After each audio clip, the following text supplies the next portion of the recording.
महाकुंभ मेले का आगाज हो चुका है और तमाम देश विदेश से साधु संतों का आगमन कुंभ मेले में हो रहा है।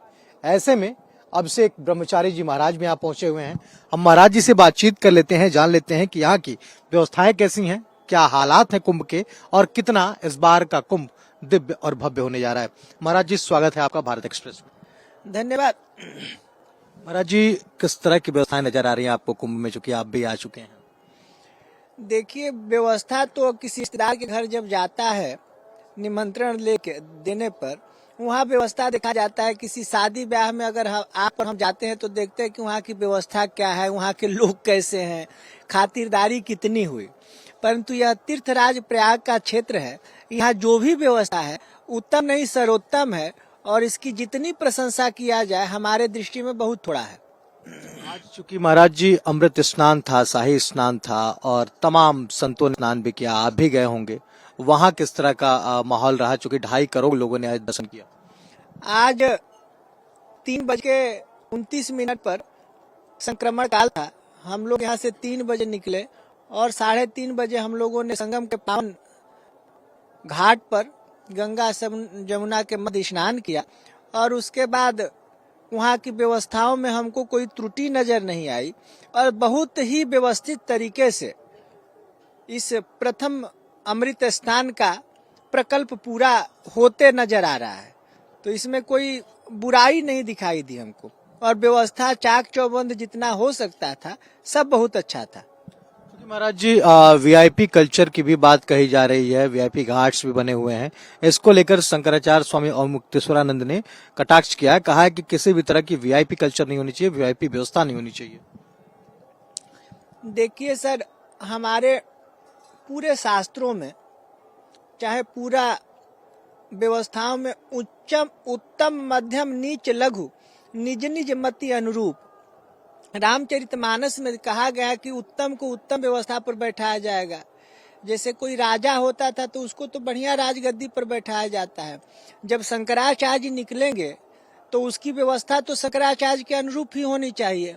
अखाड़ा जब निकलता है तो अखाड़ा को पूरा रास्ता दिया जाता है कि जाइए स्नान करिए। आज की परंपरा नहीं है, ये ना इस सरकार ने बनाया है, ना आप बनाए हैं, ना हम बनाए हैं। आप भी अभी हम लोग जा रहे थे और जहां हम लोग जयकार कर रहे थे लोग अपने आप रास्ता छोड़ते जा रहे थे, दोनों और हाथ जोड़ के खड़े हो गए। तो वीआईपी कल्चर हम लोगों ने मांगा नहीं, वीआईपी कल्चर लोगों ने दे दिया।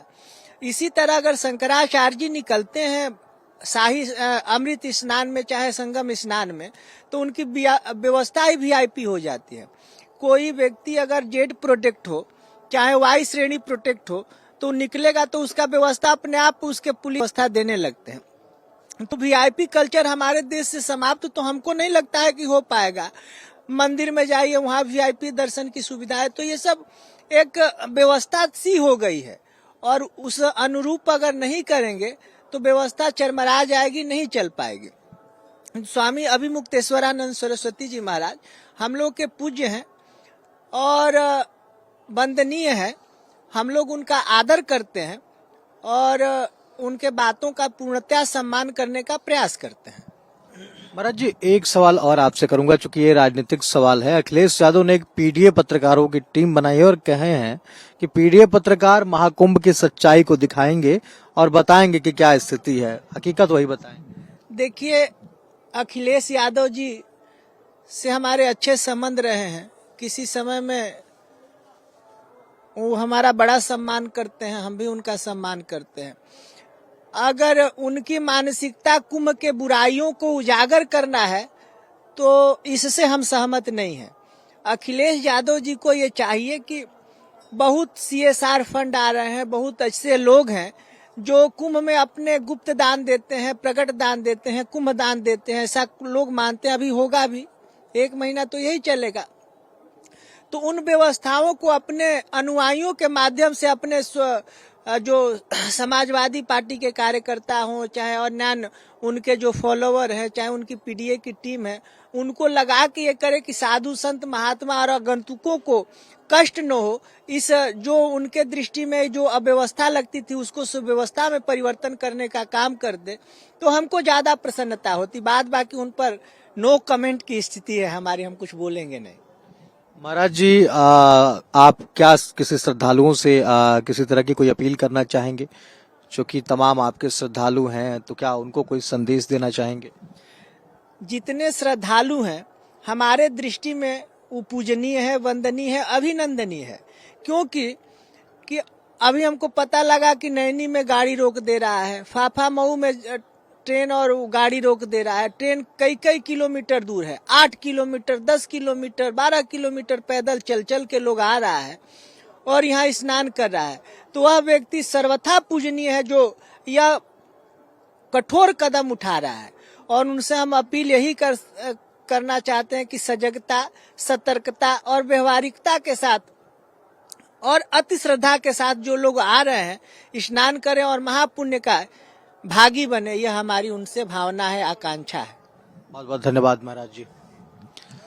तो हमारे साथ बातचीत के लिए अभिषेक ब्रह्मचारी महाराज जी थे, जिन्होंने बताया कि किस तरह की व्यवस्थाएं महाकुंभ में हैं और इसके साथ ही इन्होंने श्रद्धालुओं से अपील की कि आप बड़े श्रद्धा के साथ महाकुंभ में आएं, दर्शन पूजन करें, स्नान ध्यान करें और उसके बाद जाएं। कैमरा पर्सन सात्विक के साथ राहुल पांडे, भारत एक्सप्रेस, कुंभ।